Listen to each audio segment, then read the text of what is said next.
ไปเฮ็ดฝากให้สอนดู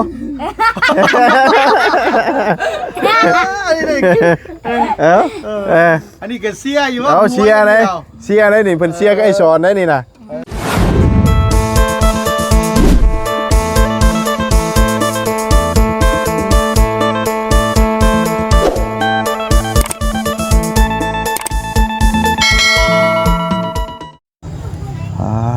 ตัวพี่น้องเลยเนาะเกี่ยงปืนลื่นบาทที่นี่หลังจากที่น้องไม้เพิ่นไปสอนมาเนาะทั้งลุงเพิ่มพี่น้องเลยตำกล้วยมาเบิดเนาะใส่กับกระปูกินกับใบมะฮุงบ่เคยกินจักเทื่อบ่เคยว่ากระปูบ่เคยกินมีแต่กินปูดิบบ่เคยกินปูดิบเนาะดูเอาสบายดีและสวัสดีเพื่อนพี่น้องกันเบิดสุขุสุคนพี่น้องเนาะพ่อกันตอนค่อยคำลงแรงพี่น้องเลยเผ็ดแซ่บเนาะทั้งเผ็ดแซ่บดูมืดแล้วบาทนี่เนาะเฮามาต่อพี่น้องเลยยังบ่อิ่มเนาะเอามาลองชายบัวบาทนี่อันบางบุญก็เคยกินใบมะฮุงครั้งแรกอันทั้งนี้ก็เคยกินอันว่าสายบัวครั้งแรกเพราะว่ามันออกหลายนะ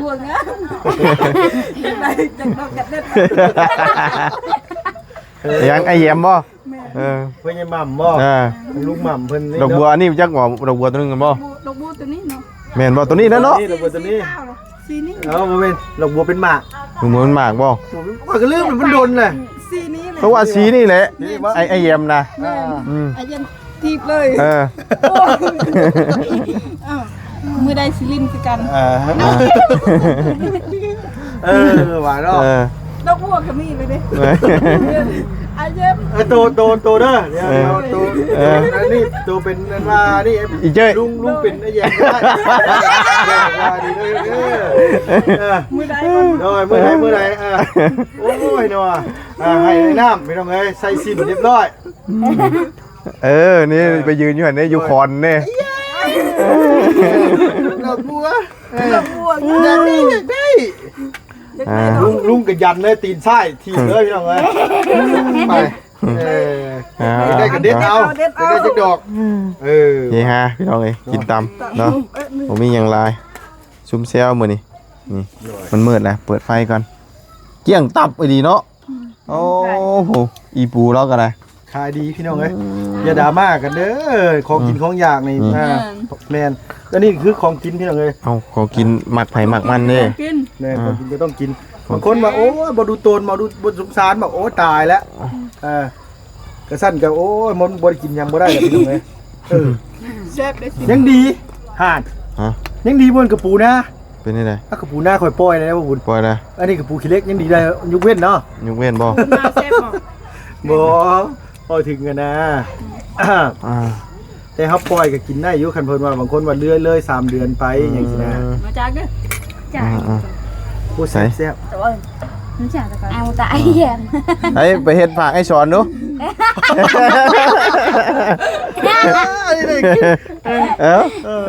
อันนี้ก็เสียอยู่ว่าเอาเชียร์เลยนี่เพิ่นเชียร์ก็ไอ้สอนได้นี่น่ะแม่นบ่ไอ้สอนมาจักบ่แม่นบ่เพิ่นเชียร์ก็ไอ้สอนแน่ไอ้สอนน่ะเป็นพี่น้องกับน้องน้ำไอ้สอนทางนี้ว่าเอาโซนนั่นเอิ้นน้าสาวแล้วอันนี้น้ำเอิ้นน้าสาวเลยนี่นะแม่นโอ้แห้งเด้อหนูโอ้ยเนาะจากเอิ้นน้องไม้เอิ้นน้าสาวสุดท้ายเป็นน้าสาวพี่นางเด้พี่นางบ้านเฮาแต่ว่าพี่เพิ่นเอิ้นน้าสาวชุนลายเอิ้นต่างในน้ำอ้ายหรอวะเป็นอ้ายบ่น้าบ่าวน้าบ่าวได้เพราะว่าบ่สอนน่ะเป็นลูกอ้ายบ่ลูกอ้ายของอันนี้อันนั้นลูกน้าสาวของแม่เป็นน้าสาวแม่ลูกน้าสาวลูกน้องของแม่บอกลูกอ้ายลูกเอื้อยนั่นแหละยากเนาะแปลยากทางนี้จักคนอื่นจักไปนี่ใด เจ้า แซ่ กะ บบ่ลูกแซ่บบ่ บ่มื้อหน้าบางทีไอ้สอนมากะไอ้สอนมาอย่างได้ไอ้สอนมาอย่างได้เออนี่เด้อ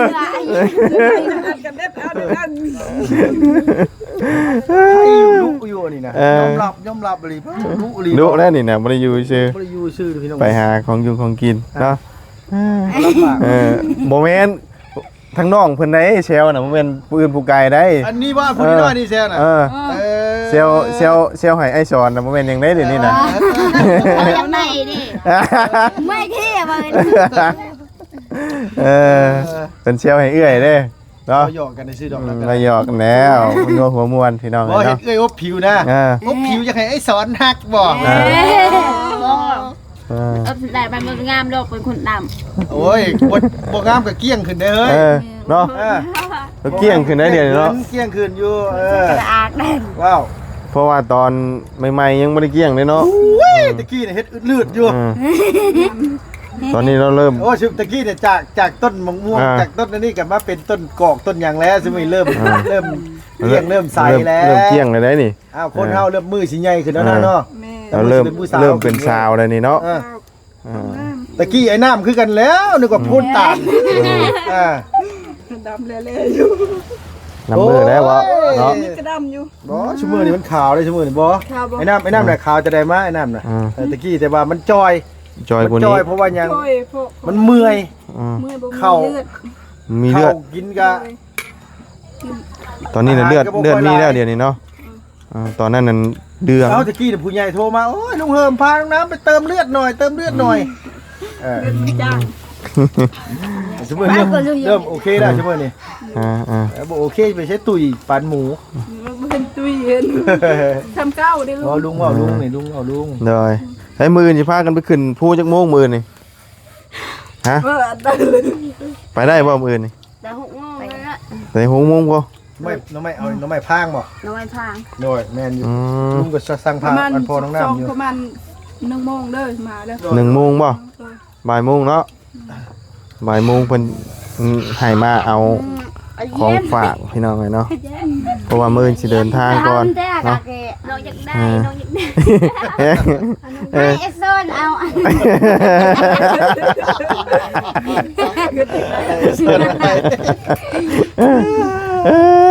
บ่ อายผู้ใหญ่ก็มิดเบือนอยู่อย่าง บ่ทายถ้าสมมุติว่าเพิ่นได้กันดีๆให้ได้บาทนี่มักบ่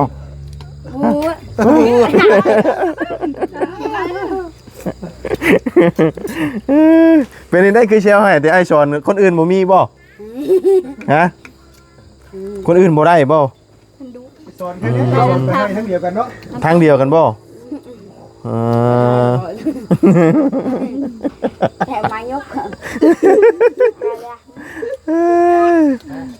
ไอ้สอนคือคนขยันคือกันเด้ ใครอยากได้ด้วย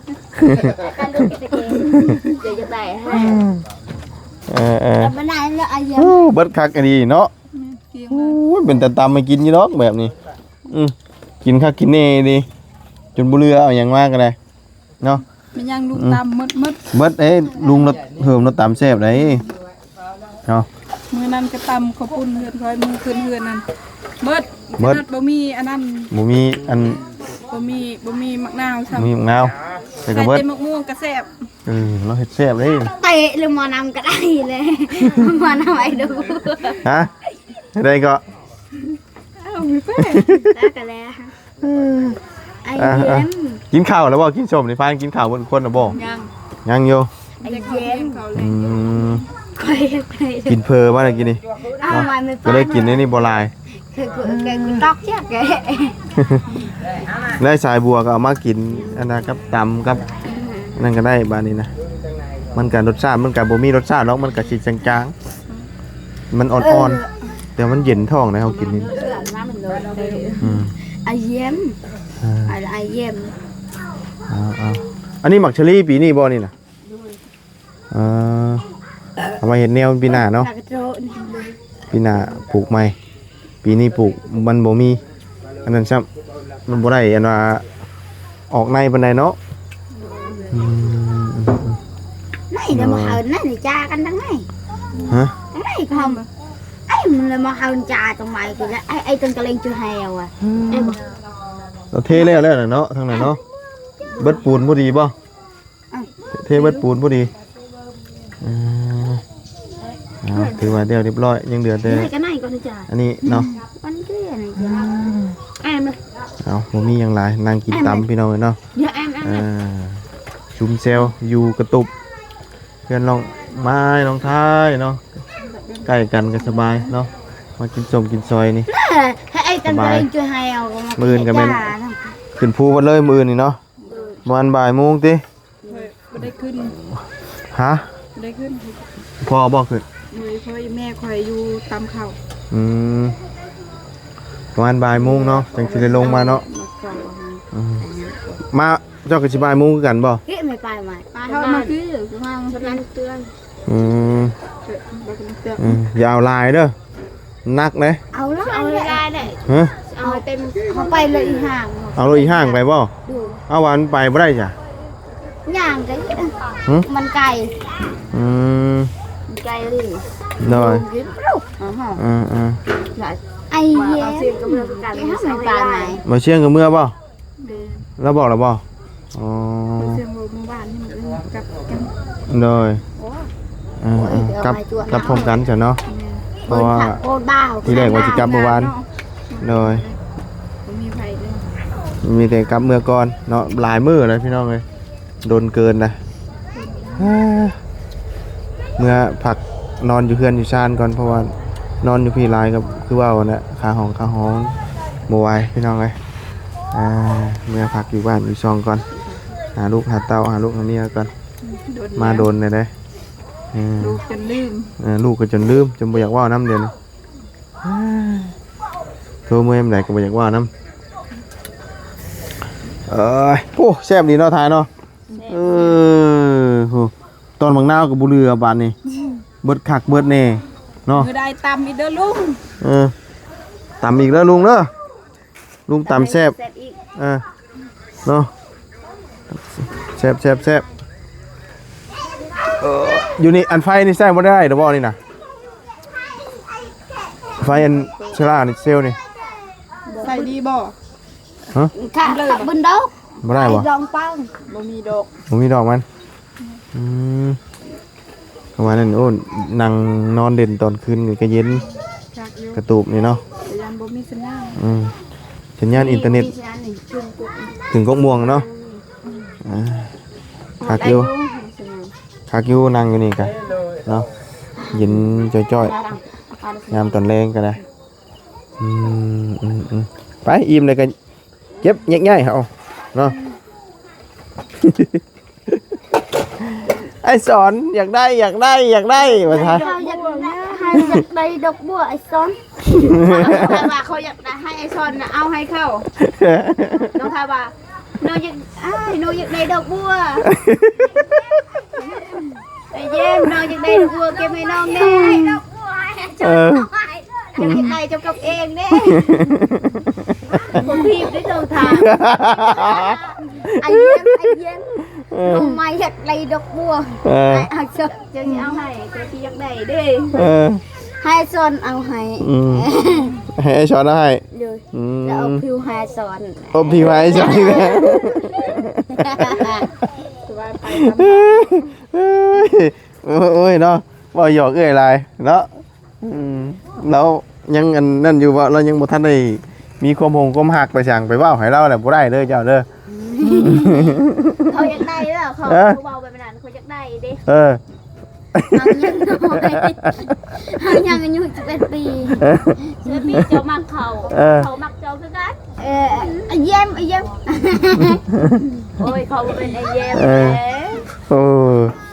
โอ้บ่ธรรมดาเด้ได้เบิ่งฮอดไอ้เยี่ยมพู่เคยเบิ่งบ่ฮะ บ้าแล้วบอก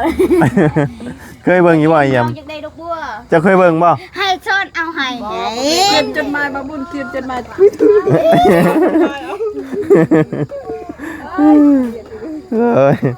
นั่งไอ้เยี่ยมโอ้ม่วนเด้ เยี่ยมให้น้องอยากได้ดอกบัว ว่า ให้ซ้อนเอาให้จัดไป จะไปจากดอก กระเด็ดเอา เอาซ้ำดอกเอาจากดอกเอาหนึ่งดอกก็พอสีบเจาะก่อน จะยังไงจะเอาเองแหละจะลงเองไปนากระตัวนัวไปไปเอาตัวเฉย เอาเนาะมื้ออื่นจังไปแต่เช้าเนาะบ่ไปแต่เช้าก็บ่ได้ติ ยามาทัน บ่ทันบ่หน่อย ไอ้แย้ม น้ำไม่เอาพอกินเล็กหน่อยก็พอแล้ว เอาไฮไลท์เลย เอาให้ลายเลย ระเบา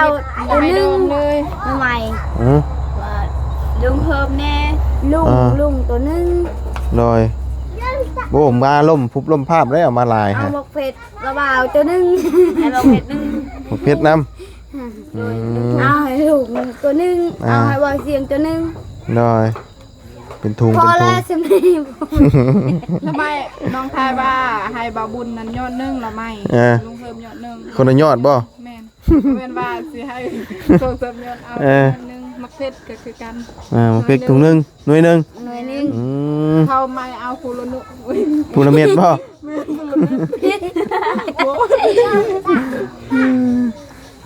บ่มีก็บ่เป็นหยังดอกไปชนกับปูปูหลาน จนกระโปรงปูหลันนึง บ่ได้เป็นหยังดอกเนาะเรื่องอันน่ะหน่อไม้น้ำมันก็ ปูหลัน ช่วงนี้มันก็มีลายอยู่ใส่กันนะ ไปชอบปลาดีแดงให้อันหนึ่งก็พอก่อนสิสอน บ่ได้ที่ช้อนปลาได้แต่กระปูนะ ได้จะได้ลายก็พอได้แต่พอกินสมันก็พอ อยากได้ลายบ่ปลา โอ้ยอยากได้ลายอยาก บ่สิบอกให้ ไปสอนมันจะได้ล่างเลย บ่นะสิบอกให้นี่ลงนองนี่ ว้าวน้องที่น้องนี่กับบ่มีแล้วกับปู บ่นี่นองปลานี่ใกล้ๆนี่ ไปเอาปลาเลย นี่ เลย ปลาอยากได้ปลานะปล่อย ไอ้ปลา ปล่อยจักโตก็เอามาปล่อยนะ น้ำปล่อยเฮาไปเอาเลยเฮาเราปล่อยเฮาไปเอาเฮา หน่อยโอ้ยไปฉันกินบ่ต้มมีนี่ต้มมีอีกบ่กินแรงนี่นี่แล้วอยู่หลังรถนี่นะมาเอามีมาเอามีมาต้มไปมาต้มมีเอามีไปต้มมีอย่างเฮาก็ได้เอานี่แหละมาคนละห่อสองห่อพอได้ เพิ่ ต้ น ม ว่าสิให้เฮาจักเม็ดนะเมื่อกี้น่ะ คนละเม็ดเพิ่นว่า เม็ดเคยหาย อ้าว อันนึงนี่แบ่งกัน2คนแหละ แบ่งกัน3คนที่โตนั่นน่ะคนละเส้นไว้เฮาก็ได้เอาน้ำมาบุญมาที่นี่ของเจ้าน่ะเอามาบุญของเจ้านี่เอา ไป ไป คนละห่อเปล่า คนละห่อแล้วแล้วก็อะไรกระตุ้ยให้หมดเลย โอ้คนละสองเอาคนละสอง